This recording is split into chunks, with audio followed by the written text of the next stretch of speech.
o filósofo sempre foi chato na história da humanidade, né? Sempre foi chato. Nas universidades tem como é chato, porque aquilo que as pessoas tomam por verdade, a gente tende a perguntar, é mesmo? Então, será que é isso aí mesmo? Você tem certeza? Me prova onde está a Me verdade. prova onde está a verdade disso, onde está o fundamento disso, né? Eu passei uma vez, não sei se eu posso até comentar, vou comentar aqui, depois, se vocês fazem o filtro aí. Não, Vocês vão fazendo o filtro. Né? Eu tenho filtro, você acha? Não, eu uma vez numa sala de aula, uma pessoa, eu estava dando aula de filosofia, bem dentro daquilo que a gente está falando, estava dando aula de filosofia e estava falando sobre a verdade, né? E a verdade, verossimilhança, que é um problema muito complexo. Então, o que é a verdade? É o objeto em si, é a correspondência e tal. Aí um cidadão na sala levanta e diz assim, eu discordo do senhor, porque para mim a verdade está na Bíblia. Poxa vida, eu estudei tanto tempo a Bíblia e me sinto meio na dificuldade de dizer que tipo de verdade que está na Bíblia. O senhor está dizendo que está na Bíblia uma verdade teológica da salvação, o senhor está dizendo que está na Bíblia a verdade dos fatos. Não toda a verdade. Então eu gostaria que o senhor me ajudasse a responder uma pergunta que eu tenho dentro de mim e que nunca me permitiu, nunca ninguém conseguiu responder. Talvez o senhor, com todo esse esclarecimento. Mateus fala que no terceiro dia pela manhã, 3 mulheres foram visitar o túmulo. Marcos diz que no terceiro dia pela manhã, 3 mulheres foram visitar o túmulo. 3 também? 3. João diz que foi 1. E Lucas diz que foi 5. As mulheres que andavam com Jesus. Pergunto para o senhor. Foram 3 visitas simultâneas e as mulheres se separaram porque nas 3 primeiras uma não bate? Como que é essa história? O senhor pode me explicar?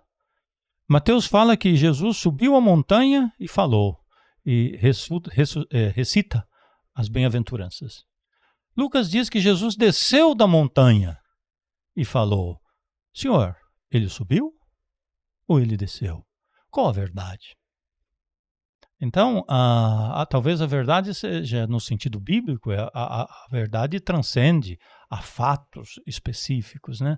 Então, a filosofia tem muito essa questão, a questão de você buscar verdades que sejam maiores do que as pequenas discussões, os pequenos problemas que a vida humana tem. Assim, se você começa a se aprofundar muito na verdade, vai chegar um determinado momento que você vai começar a perceber que deve ter algo maior que a própria vida.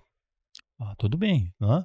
Ou você vai caminhar por outro caminho, vai pelo caminho mais cético, que vai chegar num lugar da dúvida absoluta, da dúvida em relação à própria vida. Mas mesmo no sentido de buscar uma verdade maior, a verdade é aquilo que nos une, aquilo que nos coloca junto, né? E não propriamente pequenos fatos que podem divergir no momento de serem construídos. Aí a pessoa ficou pensativa, né? Porque ele acabou trancando depois por outros motivos. Mas é você colocar em discussão isso. Né? Então, o filósofo, por natureza, tende a fazer isso. Então, eu estou procurando, o mundo não tem espaço para o filósofo para questionar. Porque as pessoas são tão donas da verdade. Às vezes eu vejo pessoas falando com tanta firmeza e tanta convicção, uma coisa que você... castelo de areia, sabe? Não aguenta um sopro. Só tem uma coisa, se você fizer uma pergunta, a única coisa que ele pode fazer é te xingar. Ele não pode fazer outra coisa porque não tem argumento. Vocês viram como é fácil ser casada com um filósofo? Fala se eu não sou uma mulher que ama. E tudo isso em cima de uma chinela havaiana gasta. E aí entra, você quer ver como isso é importante? Seguinte, para vocês que são casais, que formam um casal também. Para vocês que formam um casal também. Se hidrata. Quer mais geladinha? Obrigado. Para vocês que formam um casal também, é interessante entender. Você sabia que amor não segura ninguém junto? O que faz um casal viver junto? Disciplina. Disciplina e diálogo. A gente tem disciplina. Você vai conhecer gente que se ama pouco, mas mantém diálogo e disciplina e vive uma vida inteira junto. Vocês vão conhecer gente que se ama demais, mas não tem disciplina, não tem diálogo, então não consegue viver junto. Então, viver junto não é... É claro que se há a questão do amor e junta-se a isso a disciplina e o diálogo, mais vantajoso, mais feliz vai ser, obviamente, a vida do casal. Mas o que mantém a relação, amar por amar, eu brinco, né?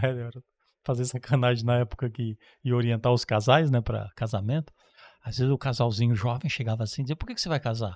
Porque nós estamos muito apaixonados. Bom, então vocês esperam passar a paixão, aí quando acabar a paixão, o que sobrar, se sobrar alguma coisa, vocês voltam aqui para casar. Que passa, né? Você acha? E ele falava mesmo. E eu brinco, né? Eu falo muito que se não ama uma pessoa por conta de, né? Que amar pelas qualidades é fácil, mas você ama apesar de. Sim. Apesar de todos aqueles defeitos, aquelas coisas de repente que você não suporta, mas você tá lá do lado dela, né? Talvez isso seja amor. Você tá ali apesar daquilo, né? Então você Sim. vai passando. E você falou de disciplina. Eu sou um cara muito disciplinado, não desobedeço ela de jeito nenhum. Por isso que está juntos.